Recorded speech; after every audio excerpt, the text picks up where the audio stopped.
guys, and welcome back to the Quality of Life podcast. Erin Olson here to get you from your business idea to big business. Be sure to subscribe right now and click that little bell for notifications so that you don't miss out on any of our upcoming episodes. Last week, we talked all about affiliate marketing and paid sponsorships. Those are great ways to help grow your business and your niche into markets you might not know. This week, we are going to talk about something juicy. Are you guys ready? Because we are talking about drama and gossip. Those two go hand in hand. Let me tell you, we all would love to work in a drama-free workplace, right? Well, most of us anyways. I do know some friends who really like having the drama around them as long as they're not part of it, right? Well, here's the thing. We all seem to want to work in a drama-free workplace and to have no drama at business. Is that possible? I'm not sure it's 100% possible, but I can tell you, you can greatly reduce how much drama you deal with on a daily basis. Back when we were first hiring some employees for Hey Chicks, well, it was Cinch Chicks back then, after a rebrand, we actually hired a young woman named Kelly. Now, Kelly came in and she aced her interview. And, I would always try to go and talk about things that I noticed about them. And she had a rubber band. And this was back in the day when it was very common to have, like a WWJD rubber band on or something like that. And I saw her rubber band. So I asked her, what was that all about? And she said it was to help her to not get into drama. So every time she found that she was involved in drama, she would snap her rubber band on her wrist to remind her to quit being involved in drama. Now, we thought that was great because we had dealt with some drama already with family members and whatnot. And so we thought that was a great omen and a sign that we should hire her. Well, unfortunately, guys, if you have a red flag like that on somebody that you're hiring, I just got to tell you, don't. Kelly was such a young lady and she was just a really good heart, but she dove headfirst into all the drama. In fact, she started a lot of drama. So we learned our lesson. Man, were we naive. But here's the deal. I want to help give you 3 ways to help reduce the drama in your business, and it can trickle into your life too. So the first way to reduce the amount of drama in your business and your life is a gossip policy. I am so guilty of this myself, and I fight with it all the time because I don't know what it is about gossip, but holy crap, it is so easy that it just comes sliding out our mouth before we even think about it. And I'm telling you, I am teaching myself here because gossip is so easy to get sucked into. And there's so many things you can talk about. Now, in our business at Hey Chicks, we had over 25 employees at one time, and we really had to install a no gossip policy. And it was really hard because we gossiped just as much as they did.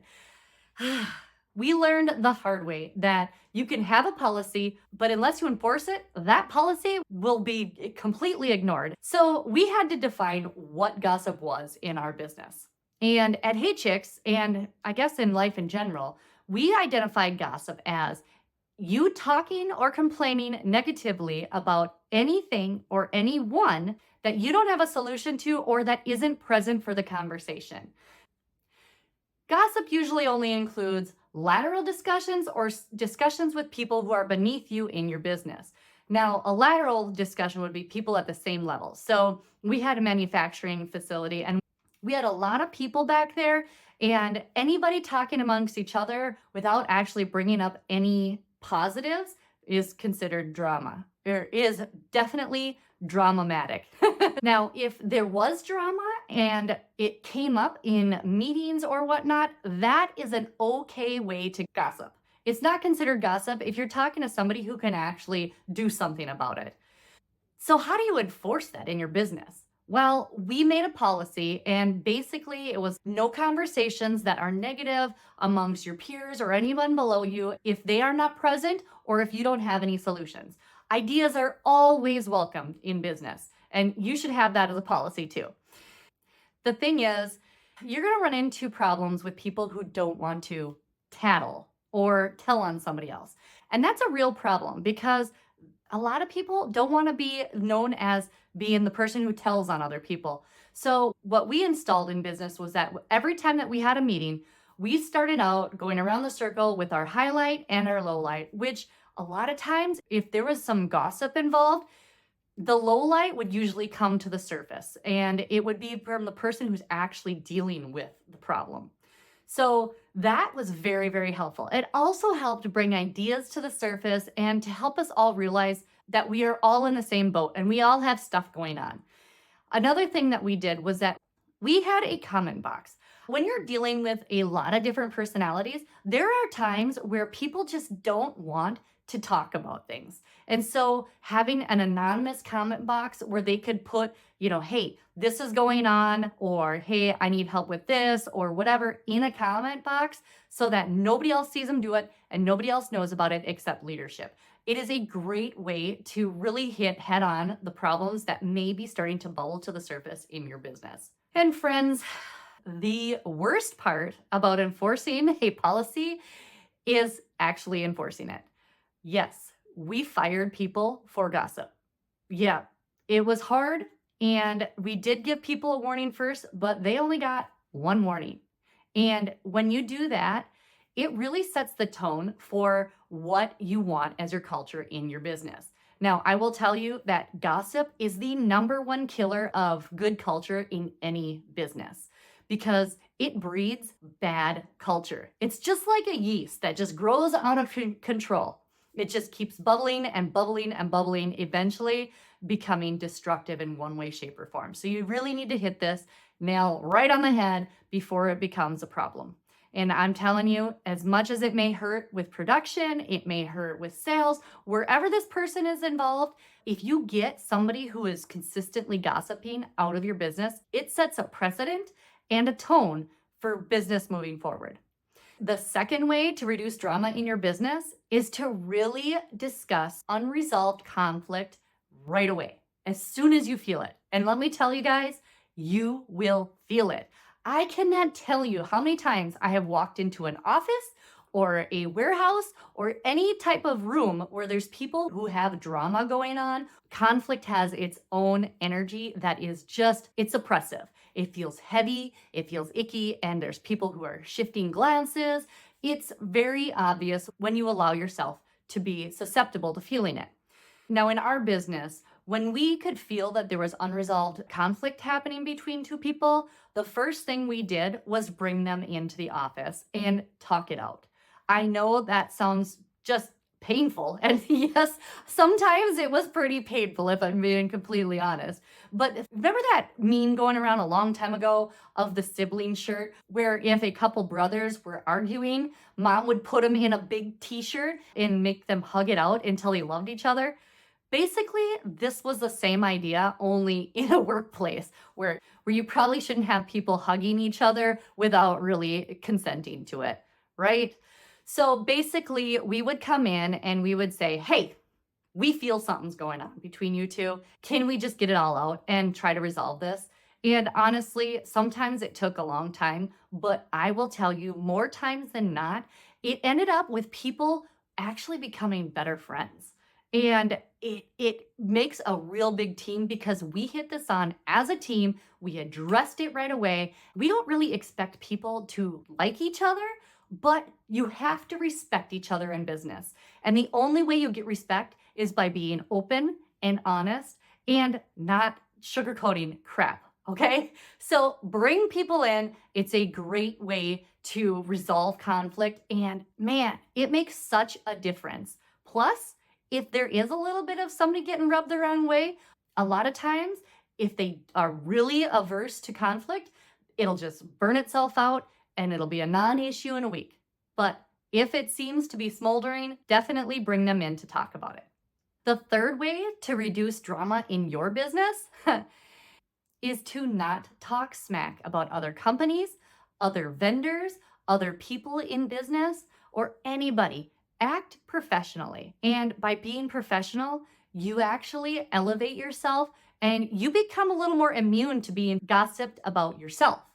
So back when I had Rebel Footworks and I was a farrier, The one thing I noticed is that horse people, they talk about other people and gossip and talk smack about people so much. Like, that horse doesn't behave because that person is training them and they have no business doing what they're doing. Or, boy, that horse's feet look like crap. Do you know who that farrier is? Because that farrier is doing a crappy job and that horse would be so much better off with another farrier. Or, oh my gosh, did you hear what that vet told them to do about that horse? I am telling you, the horse industry gets the label of being crazy horse people for a reason. And a lot of times it is because we so easily will talk smack about other people in the business. And that is a horrible way to do business and be a business owner. I'm telling you guys, don't talk smack about anybody else in your business. If you think somebody else is doing a mediocre job or doing something really, really wrong, keep it to yourself. Don't even talk about it amongst your employees or anybody you work with, because it will come out, guys. If there are customers that owe you money, or if vendors are having supply issues or just quality control issues, keep it to yourself. This is what being a business owner is all about. Being respectable, being honorable, and having integrity. Bottom line, just don't do it. Don't talk smack about anyone. Keep it to yourself. And by doing that, you will have integrity and you will be at a level amongst the leaders in your industry. The bottom line is, guys, act like an adult, not like a high school kid where you have all the cliques chitter-chattering about, or like a flock of hens in the hen house talking about all the things. You know what I'm talking about, right? Go to the source. Ask the questions that you want to know answers to without going to the other people first. Don't beat around the bush. Just be blunt and be loving and just find the answers for yourself instead of asking anybody else. Here's a really good tip I read in Dave Ramsey's book, EntreLeadership, and it is to hand your negatives up, which would mean to leadership, and your positives either laterally or down. Don't spread negative stuff anywhere along your peers or below you, because that is a great way to plant seeds of hate and fear and gossip. So guys, I am here to ask you all to level up in business. Really, it's your job. If you want to take your business idea to big business, you need to start acting like a business person, and you need to start behaving in such a way that has integrity and that is honorable. There's this great quote by Eleanor Roosevelt that I heard that really helps set the tone for this. Small minds talk about people, mediocre minds talk about events, and great minds talk about ideas. Even the Bible chimes in on gossip and drama, and it talks about it in so many places. But my favorite is Proverbs 26:20. Fire goes out without wood, and quarrels disappear without gossip. Keep that in mind, guys. Well, guys, I hope that this really helps you in some way, shape, or form to realize how to level up your business, how to keep your culture great, and how to get from business idea to big business. Stop the gossip, stop the drama, and stop the smack talk. Well, guys, thank you so much for joining me today. Be sure to subscribe, like, and share, and make sure you hit that little notification bell so that you receive all the notifications of our new episodes.